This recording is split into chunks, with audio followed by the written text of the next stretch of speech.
Hi, I'm Tom at Just One Pack, and this is AC on the Short Alpha Clash podcast, where I talk all things Alpha Clash on my way to work.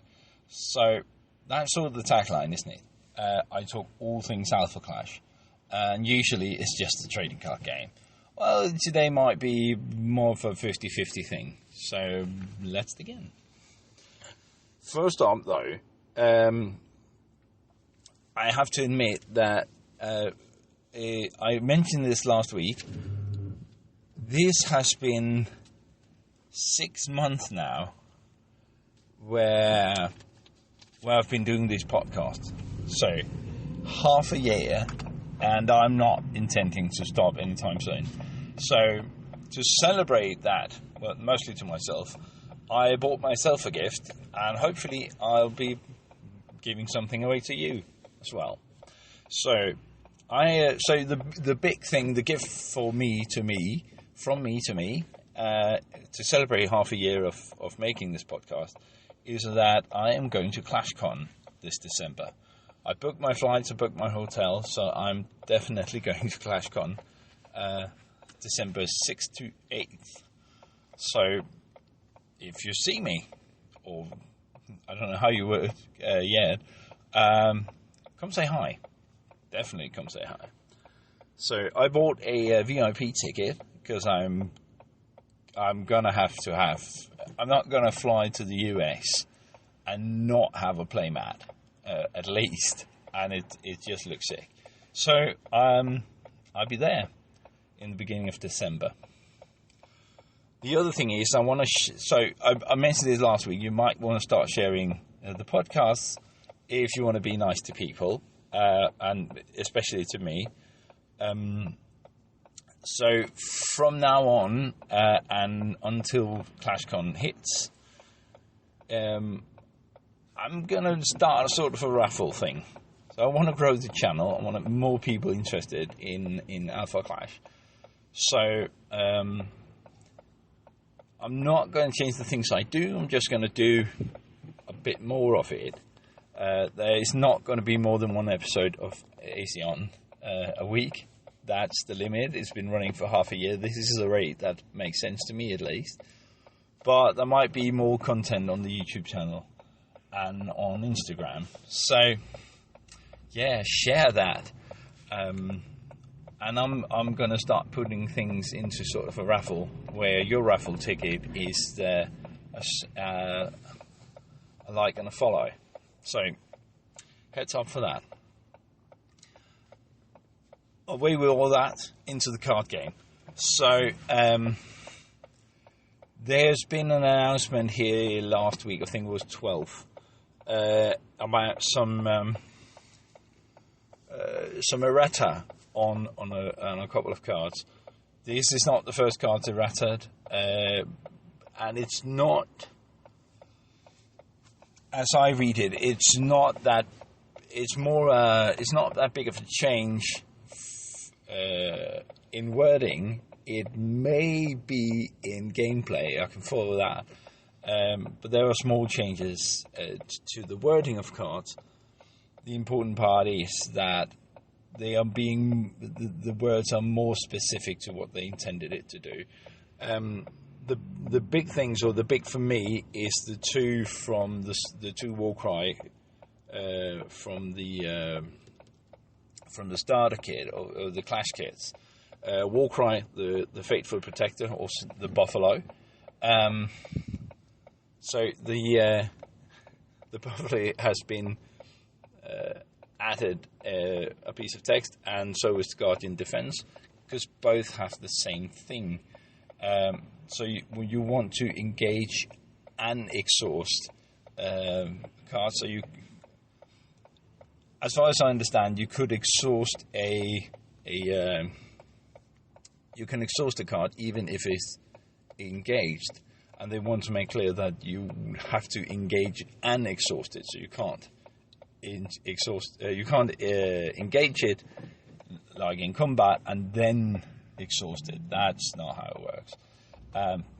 Fine. I guess I have to change that. I played with Warcry starter kit yesterday, against a Lord Krong.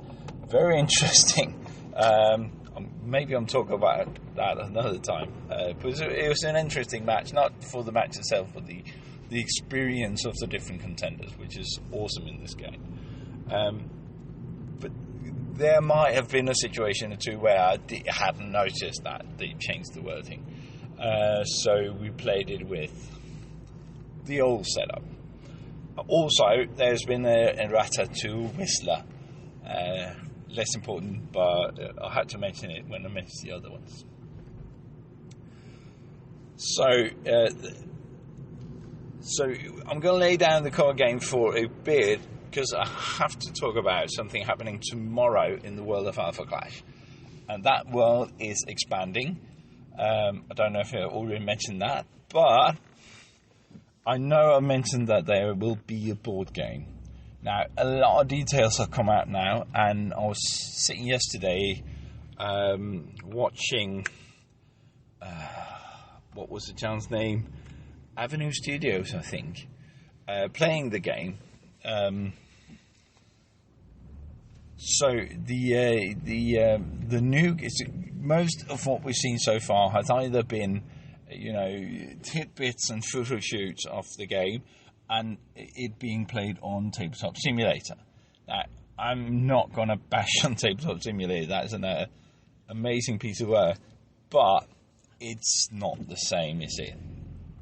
So, yesterday was the first... day before yesterday, never mind, was the first time I saw the game being actually played, and it in real life. But it was a YouTube video, but still. And it looks quite good. So here's my evaluation of it. It's a little bit detail oriented, so there's a lot of tidbits you need to know when you get started. But once you've got them, it seems like a lot of fun. So much fun, though, that I'm just going to run through what you do in the game. So the idea is that you lay out 9 planets in a different setup every time. But the 9 planets are represents the contenders in some way you're playing, or some of them are from planets, and there's a benefit on being on your own planet, quote unquote. But the game is about exploring and conquering Cosmic Conquest, and conquering these planets, just like if there were a gambit, which sort of ties nicely to the lore of this. Just like there was a gambit, your contenders rise up, you sort of conquer the different planets until you, have conquered the cosmics. So, the cosmic. And what you do is you assemble a team of 3, which move through the game in sort of a tri-setup. You've got a player board for each of them. You've got matching characters for them. And out of the 3, you get to choose. This set of 3 has to be a set of the same 3. We can call them archetypes or player types. I don't know, character types. You have to have a savior. You have to have a sentinel, and you have to have a destroyer. And you choose one of each of these. Now, there's 18 in the box, if I remember correctly. So there's plenty to choose from. And like any other board game, if there are different characters and you don't know what you're doing, choose by looks, right? So the cool thing about this is, this is Alpha Clash, so you know there will be some background story to each of these characters, and there is. So just from the background story and the image presented, I have chosen my team for the first time I'm going to play, because of course I'm going to have the game, and of course I'm going to play it. So here's my top pick, and that might change once I've played it. So for my, you know what? You should go have a look at the Gamefound page. I'll leave a link below, and go have a look and go assemble your own team. Right? Here's mine. For my Sentinel, sort of a tank kind of guy, I want Ansudak because he's a Draken, and I know that this is not a fantasy-themed game. And you think, well, why are there dragons? Which is exactly what I was thinking. A Draken superhero.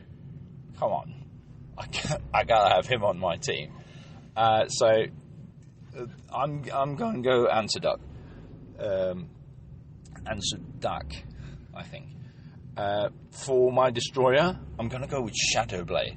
So she's like a ninja, cybernetically enhanced ninja girl thing. She looks absolutely amazing, and I would not want to meet her in a dark alley. And finally, for my savior, a bit less superhero, more sorceress. At least that's the feeling I got reading about her. Valen Slatviel, I think. So Valen, which can shine light upon your team. So that is my healing light, by the way. That is my team.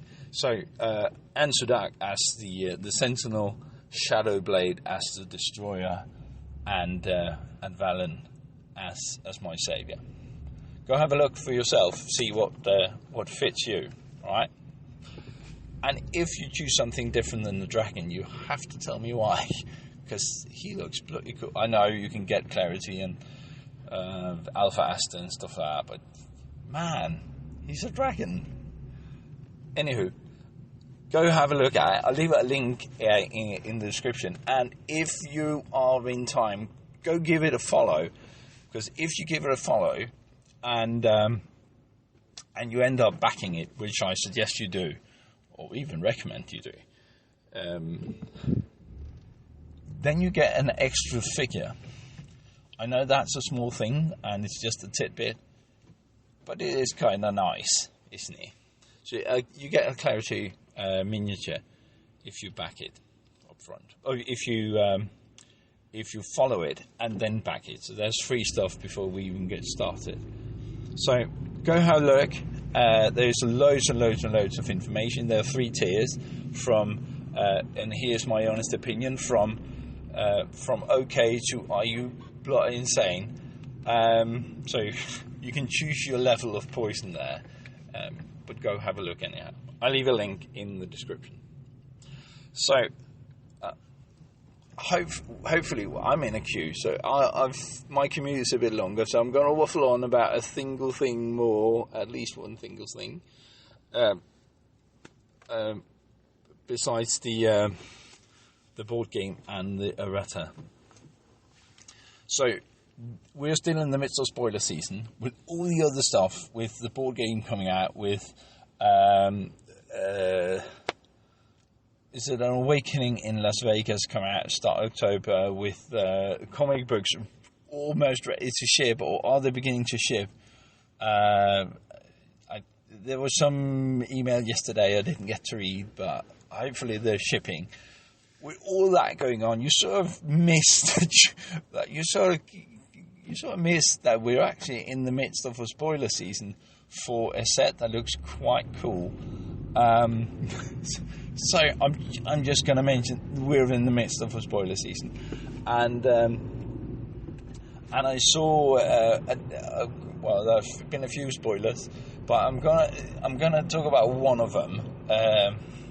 Not specifically because of that card, but because it represents something I find lacking in the set in the game so far.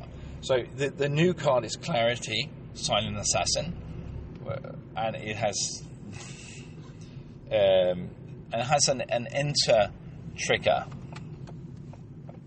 And what it does, so it has an enter trigger that if the portal is open, you can if the portal is closed, you can send an engaged clash card with attack power 5 or more, I think. So one of these bombs, you can send that to oblivion.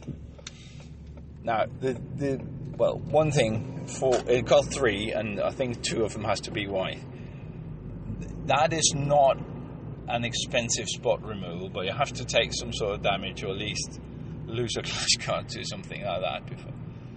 Having that opportunity to remove something big and awful is nice. Sometimes you get those big creatures out, you go, but you have no way to get them.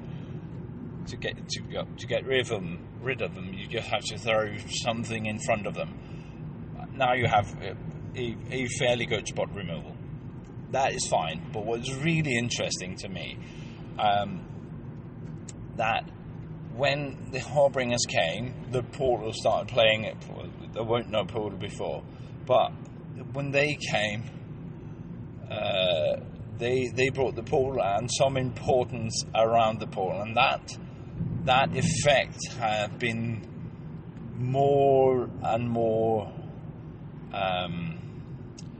pronounced. So they build upon that. Not just the Harbingers, but the discarded, for instance, is completely dependent on the Portal, more often than not being open. And I was going through that because clarity here is dependent on the Portal being closed, and that's a rarity. So most cards that do something with the Portal being closed has a, if it's open, you can do this. If it's closed, you get to do this. And usually, what you get to do when the Portal is closed is a worse scenario for you than when it's open. So I went through the cards, and I've written down a few. So there are, before Clarity's Silent Assassin here, I found 4 cards that prefer the Portal to be closed, as compared to a lot of cards that prefer the Portal to be open. So Abatement wants the Portal to be closed. Again, it's a white weapons tool. Awestruck, the green, has a benefit on it being closed, as does Death, Agent of the Dark. She wants it to be closed as well, so you can return her to your hand. And Frontline has a positive effect for the owner, for the controller of that clash round, if the Portal is closed. All other than that has a either or a specifically negative impact if the Portal is closed.